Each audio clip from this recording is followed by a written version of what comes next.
Terima kasih Anda masih bersama kami. Bagi Anda yang baru saja bergabung, kami hadirkan kembali 3 berita utama hari ini. Pengendara motor di Boyolali terseret 10 meter hingga tewas imbas tabrakan truk dan motor lain. Usai viral, pelaku rempas payudara di Kota Semarang akhirnya ditangkap. Keterbatasan fisik seorang pria asal Kabupaten Semarang tak jadi penghalang menciptakan batik corak unik dan menarik.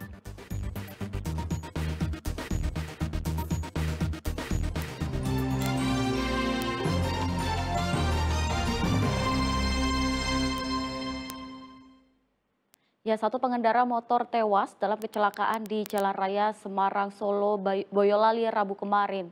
Motor korban terseret sejauh 10 meter saat truk pengangkut gas dan motor lain bertabrakan lalu oleng ke arah berlawanan.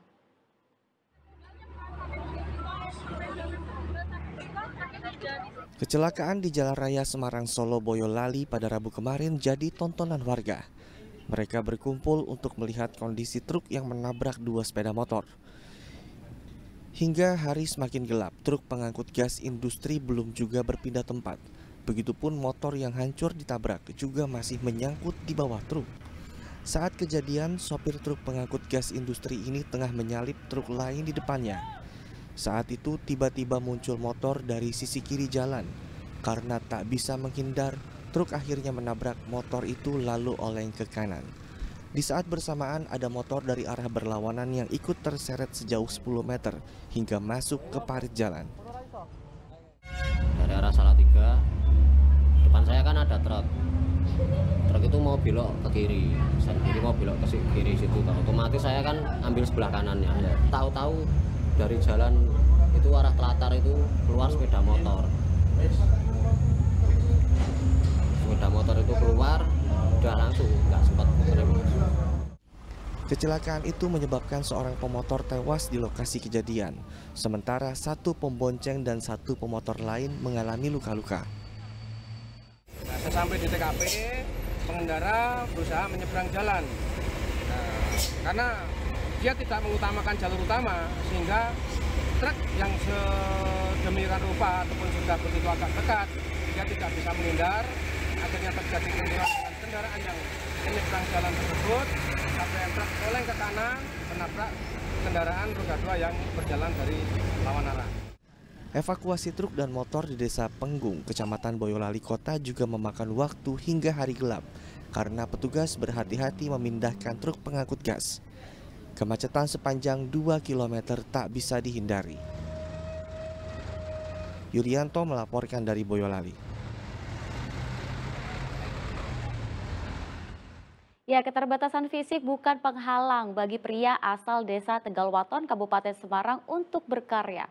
Menjual mainan anak-anak, ternyata ia juga mampu menghasilkan beragam batik corak unik dan menarik. Satu kain batik dengan motif sederhana dapat diselesaikannya dalam waktu 4 hari.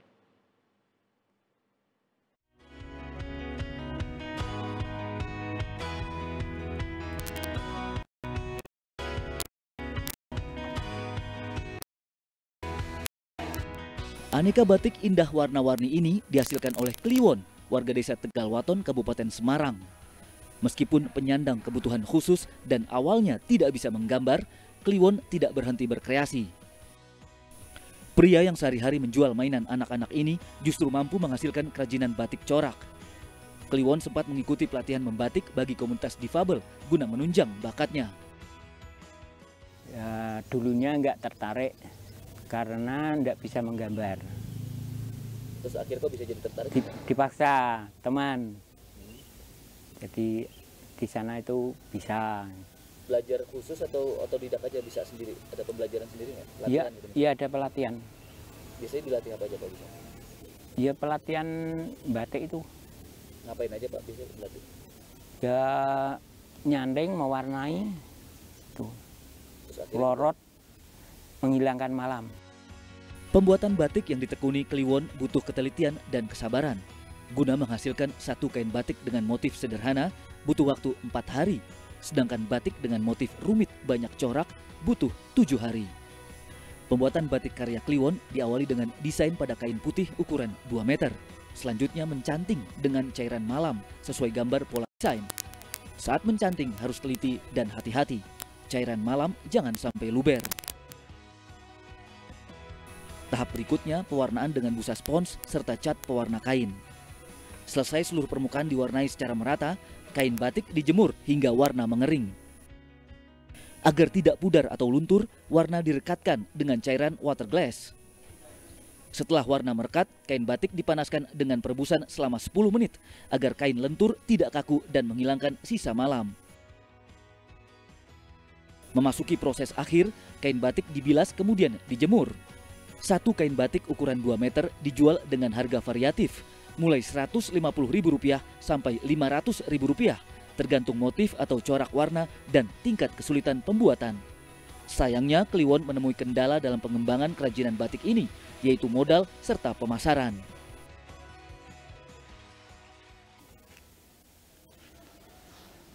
Kain-kain cantik ini merupakan hasil karya dari Pak Kliwon, warga Desa Tegalwaton, Kabupaten Semarang. Keterbatasan fisik yang dimiliki oleh Pak Kliwon bukan menjadi halangan untuk mengembangkan kreativitas. Pak Kliwon sudah menekuni proses pembuatan batik khas Tegalwaton ini cukup lama, hampir 2 tahun. Karena itu, potensi yang dimiliki oleh Pak Kliwon sangat perlu dikembangkan, termasuk dalam pemberian modal sekaligus memasarkan hasil kerajinan batik Pak Kliwon. Biasanya di waktu senggang, Kliwon mengunjungi balai latihan tempat dirinya pernah berlatih membatik. Kliwon antusias membantu pelatihan serta menginspirasi teman-teman difabel belajar membatik. Tempat pelatihan ini didirikan tahun 2017 bulan 7.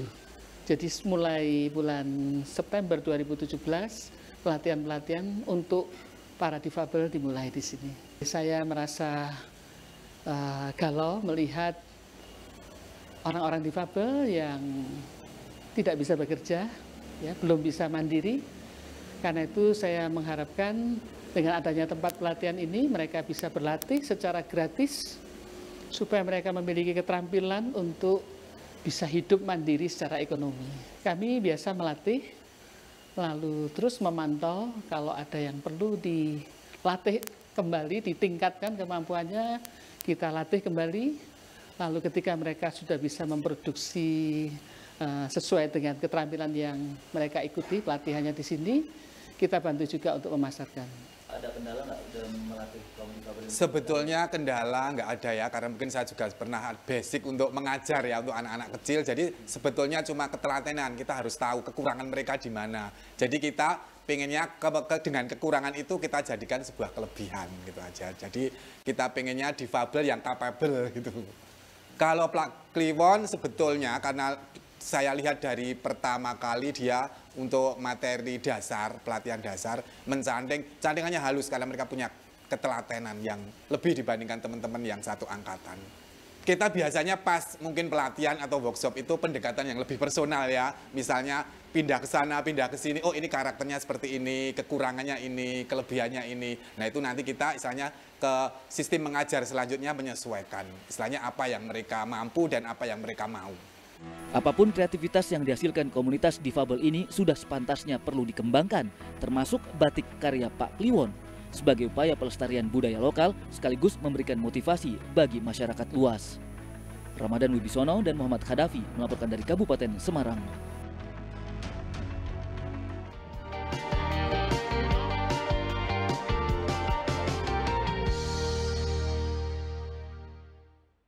Ya, informasi tadi mengakhiri jumpa kita hari ini. Atas nama rekan yang bertugas, saya Teatrika Putri mengucapkan terima kasih atas kebersamaan Anda. Selamat beraktivitas dan sampai jumpa.